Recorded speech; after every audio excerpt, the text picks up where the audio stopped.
নেতা মন্ত্রীদের বিশ্বাসযোগ্যতা কি পশ্চিমবঙ্গে আছে? যখন যার পাল্লা ভারী থাকবে তখনই তার কাছে সবাই ছুটে আসবে। আদর্শ তো সবার মধ্যে নেই, এখন খুব কম নেতার মধ্যে আদর্শ আছে।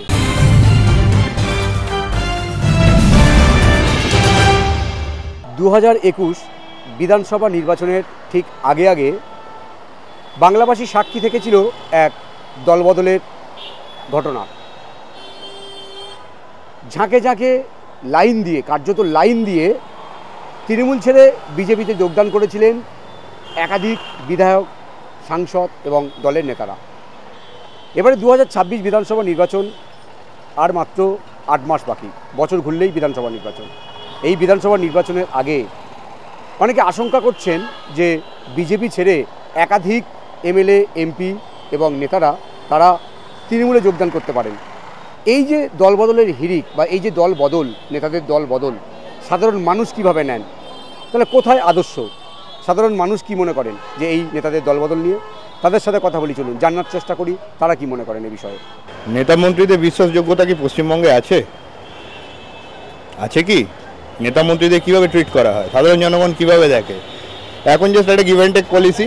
আপনি আমার কাছে আসুন, প্রত্যেকটা পার্টিরই একটা করে বেটার অফার আছে। কোনো দলই কেউ 1000 টাকা দিতে চাইলে কেউ 3000 টাকা দিচ্ছে, তো কেউ 3000 দিতে চাইলে কেউ 5000 দিচ্ছে, যদি ভাতার কথা বলে, বা বাকি অন্যান্য যে সুযোগ সুবিধা যেগুলো আছে সেগুলো টোটালি কম্প্রোমাইজড। আর সাধারণ মানুষের জীবনের যে বর্তমান অবস্থা সেটা কোন পর্যায়ে নেমেছে একটু আপনি যদি অফিস পাড়াগুলোয় যান তাহলে দেখতে পাবেন। তো সেক্ষেত্রে আমার মনে হয় না যে পশ্চিমবঙ্গের মানুষের রাজনীতির ক্ষেত্রে এখন আর কোনো ইন্টারেস্ট আছে, বা এখানে ক্ষমতা বদলালে যে বিশাল কিছু বদলাবে রাতারাতি, তেমন কিছু নয়।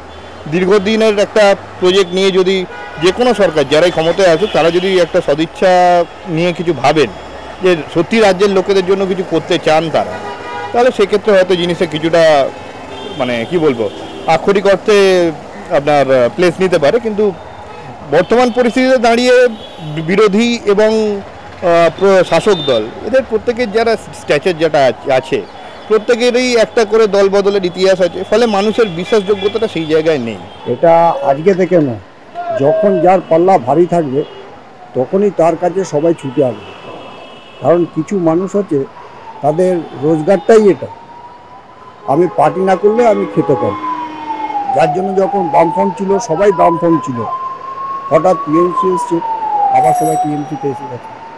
তখন দেখছি বিজেপি বেশি অফার দিচ্ছে, একটা পার্টিতে আমি খাটবো তার জন্য আমাকে বেশি খরচা দিচ্ছে, আমি বিজেপিতে যাবো। আবার যখন দেখছি বিজেপি আর পাত্তা দিচ্ছে না। হ্যাঁ, এটা আমাদের পশ্চিমবঙ্গে আমি 84 থেকে দেখে আসছি। কংগ্রেস, সিপিএম, আজকে বড় বড় নেতারাই না দেখুন, আগে কংগ্রেস ছিল, হট করে হয়ে গেল বিজেপি, তারপর আর কিছু হচ্ছে না, আমাকে বিধায়ক পদ দিল না, আমাকে এমএলএ করলো না বা এমপি করলো না, আমি আবার টিএমসিতে চলি। এই তো সবসময় যে দলে একই উল্টো পাল্টে যাচ্ছে, এই দলে ওই দলে সেই দলে যাচ্ছে, এটা কখনো সমর্থনযোগ্য নয়। আদর্শ তো নেই, তো পলিটিক্স আদর্শ আছে নাকি? পলিটিক্স কোনো আদর্শ আছে? সব টাকার খেলা। এটা হচ্ছে দেখুন, ওদের ব্যক্তিগত স্বার্থ আছে, স্বার্থ ছাড়া এগুলো হয় না। আজকে তৃণমূল কাল বিজেপি গেলাম, বিজেপি থেকে তৃণমূলে এলুম, দিগবাজি খাচ্ছে, এটা স্বার্থ ছাড়া হয় না। এবং সবই পদের লোভেও যাচ্ছে, নোংরামি করতেও যাচ্ছে। হ্যাঁ, আদর্শ নীল, আদর্শ বলে কিছু নেই। আগে যেমন ছিল, এই আজকে যা স্মরণীয় দিন 1 জুলাই মৃত্যুদিন, জন্মদিন, তার মতো লোক আর জন্মাবে হবে? এখন ওই সব নেতাগুলো দেখছেন, একে মারছে ওকে মারছে, লাফালাফি করছে, এদের আর কিছু হবে না। আদর্শ কিছু নেই তো, সব পয়সা যেদিকে লোভ, এদের লোভ বেশি, লোভ আর ক্ষমতা দরকার। साधारण जनों भाड़ में जाओ, आम पब्लिक भाड़ में जाओ, हम लोग ऊपर बैठे रहेगा। आज ये तृणमूल, कल सीपीएम करेगा, कल बीजेपी करेगा, कल जनता दल करेगा, सब कुछ करेगा, लेकिन एक ही बात है, पैसा चाहिए हमको। 10টা লোক আমার পেছনে থাকবে, ক্ষমতা হয়ে তাদেরকে মদ মেয়ে ছেলে দিয়ে পয়সা রোজগার করে, ধান্দা করে দেয়, হারামের পয়সা রোজগার খেটে খাওয়ার যোগ্য নেই, নিজেরাও তাই হাত বুলিয়ে পয়সা দেওয়া, আর কিচ্ছু না। সব নেতারাই এক, কোনো নেতা 100% 99% হচ্ছে এখন ভ্রষ্টাচার, 99%। এটা তো ঠিক করে নেওয়া হচ্ছে না, এটা তো মানে জেনারেল পাবলিককে ফুল বেকুব বানানো। যখন নিজের ইচ্ছার মতন, নিজের স্বার্থের জন্যে যেখানে যেখানে যেখানে পাচ্ছেন সেখানে চলে যাচ্ছে। এটা তো হ্যাঁ, আদর্শ আদর্শ তো নেই। আদর্শ এটা তো নিজের স্বার্থ, সব কিছু নিজের। আজকে দিনে কোনো এথিক্স নেই, কিছু নেই। নিজের স্বার্থের জন্য যা কিছু করতে পারে। সবাই একই, সব একই। আমরা তো দিন হয় দিন খাই, রোজে ধান্দা করি, কাজে আসছি, না হলে পাবো না। তো ওদের তো ধান্দা, ওদের এই ধান্দা জানে ও দল আসছে, ওর আবার লাভ করবো, ওখানে ঢুকে যাই। ওদের সাধারণরা যে সাপোর্টাররা, তাও ওই ধান্দা।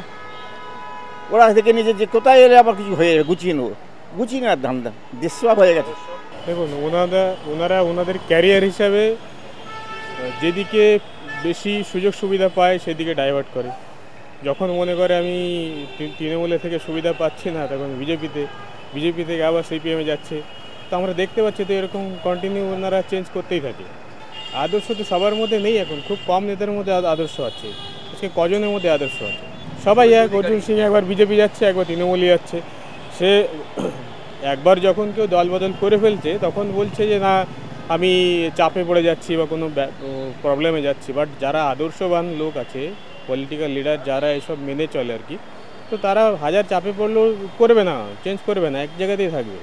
তো সেই ধরনের মানুষ এখন খুব কম আছে। বর্তমান নেতা নেত্রী বা জনপ্রতিনিধিদের মধ্যে কোনো আদর্শ নেই। তারা কিন্তু শুধুমাত্র ব্যক্তিগত স্বার্থে তারা এই রাজনীতিটা করেন। তাই যেখানে বেশি সুবিধা পাবেন বা যেখানে তিনি বেশি কামাতে পারবেন, কোট আনকোট বেশি কামাতে পারবেন, সেখানে তারা সেই দলে জয়েন করেন বা যোগদান করেন। সাধারণ মানুষ কিন্তু বেশিরভাগ এমনটাই বলছেন যে এই মুহূর্তে যে বর্তমানে যে নেতাগুলো রয়েছে, সে যে দলেরই হোক না কেন, তাদের কিন্তু কোনো আদর্শ নেই বা জনগণের ভালো করার জন্য তারা রাজনীতি করতে আসেননি, নিজের ভালো করার জন্যই রাজনীতিটা করছেন। তাই তারা ঘন ঘন এই দল বদল করেন। ক্যামেরায় রবি দত্তের সঙ্গে বিশ্বজিৎ হালদার, ওঙ্কার বাংলা।